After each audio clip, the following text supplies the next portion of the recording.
मंडळी सध्या थिएटर असो, टीव्ही असो, OTT असो, निदान YouTube असो, जिकडं तिकडं फक्त आणि फक्त साऊथ इंडियन पिक्चरच लागलेत.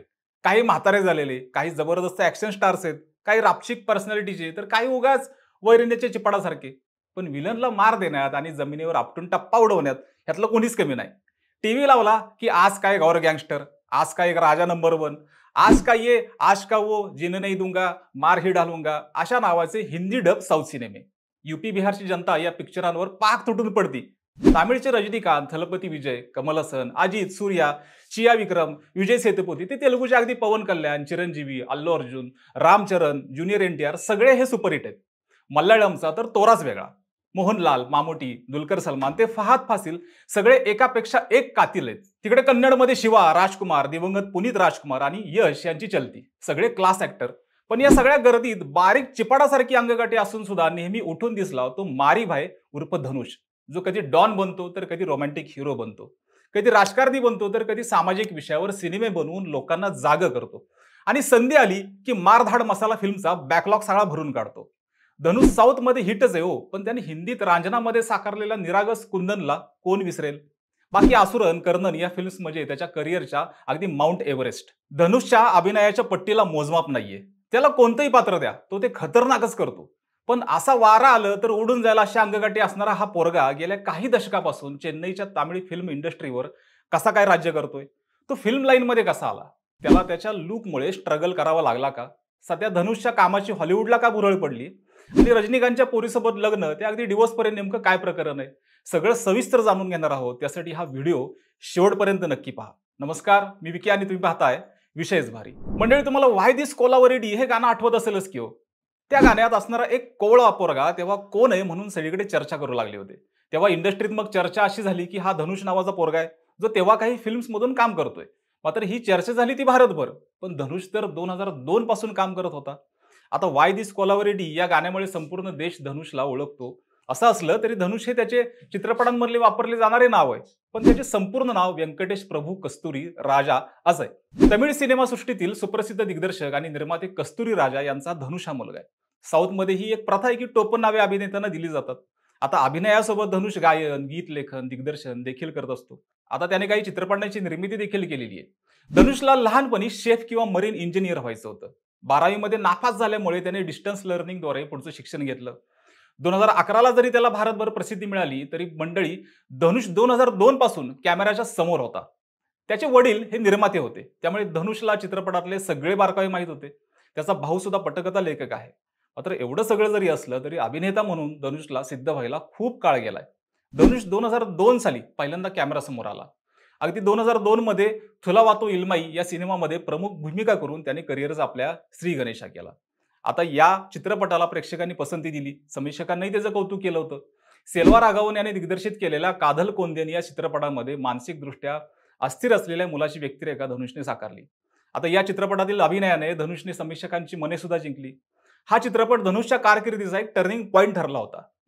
पुढे 2010 मध्ये धनुषने थिरुडा थिरुडी, पुद्दुकोट्टई लिरुंदू सारवानन, सुल्लन, पुद्दुपेट्टई, तिरुविलयदालन, आरंभम पोलाधवन, उधमा पुथिरन, कुट्टी अशा दर्जेदार चित्रपटांमध्ये त्याने काम केलं. पुदुकोट्टई लिरुंदू सारवानन या चित्रपटातील सारवानन या पात्राबद्दल धनुषला इंडियन ब्रुसली हे त्याला नाव त्याच्या चाहत्यांनी दिलं होतं. साऊथचा टिपिकल बाज धनुषने त्याच्या फिल्म्समध्ये आणला. जमीन फोडून वर येणे, एका हाताने गाडी थांबवणे, तो आला की वादळ येणे, एका फाईटमध्ये 15-20 जण हवेत फिरवणे, हे सगळं त्याने केलं होतं. आता त्यात धडाकेबाज गाणी, डान्स सुद्धा त्याने केला. तो कशात पारंगत नाही असं नाहीये. नृत्य, अभिनय, ऍक्टिंग, डिरेक्शन, संगीत, लेखन, गायन हे सगळं तो करतो. आणि 2010 नंतर त्याचे बाकी सुद्धा सिनेमे आलेच. ज्यात 3 नावाचा सिनेमा आला होता, त्यातलं कोलावरी डी हे गाणं सगळ्यात भारतात गाजलं. आता अजून सुद्धा ते गाणं भाषा समजत नसूनही लोक गात असतात. दक्षिण भारतीय गाण्याची जादू धनुषने अशी पुढे नेली, म्हणजे एक पंजाबी किंवा मराठी किंवा कोणताही भाषिक माणूस हे गाणं न चुकता म्हणायचा, ही कमालच म्हणली पाहिजे.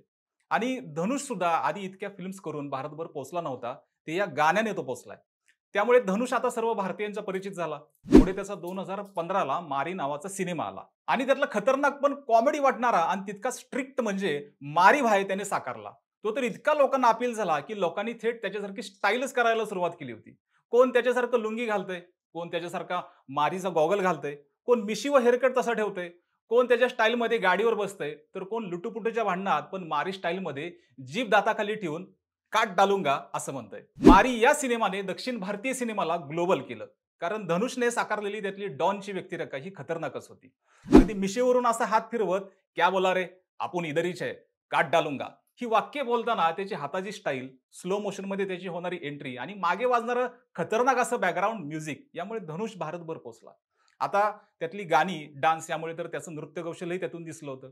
मंडळी धनुषला इलिया सुपरस्टार असंही म्हटलं जातं. इलाया हा शब्द तमिळ आहे. तरुण किंवा तरुणांचा असा त्याचा अर्थ काढला जातो. पुढे धनुषची लोकप्रियता पाहून त्याला हिंदीमध्ये आणायची तयारी बॉलिवूडने दाखवली आणि त्याचा रांझना हा सिनेमा सुपरहिट ठरला. हम फिर चलेंगे बनारस की उस गलियों में, फिर किसी जोया की तलाश में. हा त्याचा डायलॉग अजरामर ठरलाय. तसंच त्याचा अभिनय, हिंदीतले खतरनाक डायलॉग आणि गाणी, डान्स आणि त्याचं गाजलेलं पात्र कुंदन हे सगळं लोकांना आजही आवडतं आणि ते लोक आजही पाहतात. धनुषने आतापर्यंत 40 पेक्षा जास्त चित्रपट केलेले आहेत. प्रेक्षकांचं मनोरंजन करणाऱ्या चित्रपटांसोबत धनुषने अनेक सामाजिक घटनांवर आधारलेले चित्रपट देखील केलेत. यापैकी अडकुलम वादा चेन्नई, असुरन, कर्णन असे चित्रपट खूप गाजले. असुरन या चित्रपटाचा तेलुगू रिमेकही प्रदर्शित झाला होता. 2011 ते 2021 या 10 वर्षांमध्ये धनुषने अनेक चांगल्या सिनेमांमध्ये काम केले. त्याचा थ्री, वेंगाई मरियन, वेल्लाईला पट्टधारी, अनेगन, मारी, मारी टू यांच्यासारख्या सिनेमांनी बॉक्स ऑफिसवर तगडी कमाई केली. त्याने अनेगन या चित्रपटामध्ये तिहेरी, पट्टस आणि कोदी या चित्रपटांमध्ये दुहेरी भूमिका साकारल्या. आता मंडळी याच काळात त्याच्या मारी या चित्रपटाचा मारी 2 आणि वेल्लाईचा पट्टधारी चित्रपटाचा वेल्लाईला पट्टधारी 2 असे 2 भागात हे सिनेमा आले होते. अगदी असुरन, कर्णन सारख्या सिनेमातून तर धनुषवर कौतुकाचा वर्षाव झाला. एरवी साऊथचे अभिनेते मसाला चित्रपटांशिवाय काम करत नाहीत. मात्र धनुषने ही चौकट मोडत सामाजिक विषयांवर काम करायला सुरुवात केलं आणि लोकांना जागं करण्याचंही काम तो करत होता. यामुळे तळागाळात धनुष पोहोचला. सिनेमा हा फक्त मनोरंजनाचा भाग असला तरी त्यातून त्याने समाजातील विविध सामाजिक गोष्टींवर भाष्य केलंय. त्यामुळे तो लोकांना हिरो कमी व त्यांच्यातलाच एक वाटलाय. मारी 2 हा सिनेमा त्याचा मारी 2 चा दुसरा भाग होता. या मारी 2 मध्ये त्याचा रावडी बेबी हे गाणं प्रचंड गाजलं. धनुष आणि साई पल्लवीने या गाण्यात धुमाकूळ घातला होता. इथे सुद्धा धनुषने परत डॉन बनून धुमाकूळ घातलाय. मंडळी, धनुष चित्रपटातून लोकांपर्यंत पोहोचलाच, मात्र तो गाण्यांमार्फत सगळ्यात जास्त पोहोचलाय. आता त्यामुळे त्याची गाणी असोत किंवा नृत्य, धनुषची फॅन फॉलोइंग ही जगभर आहे.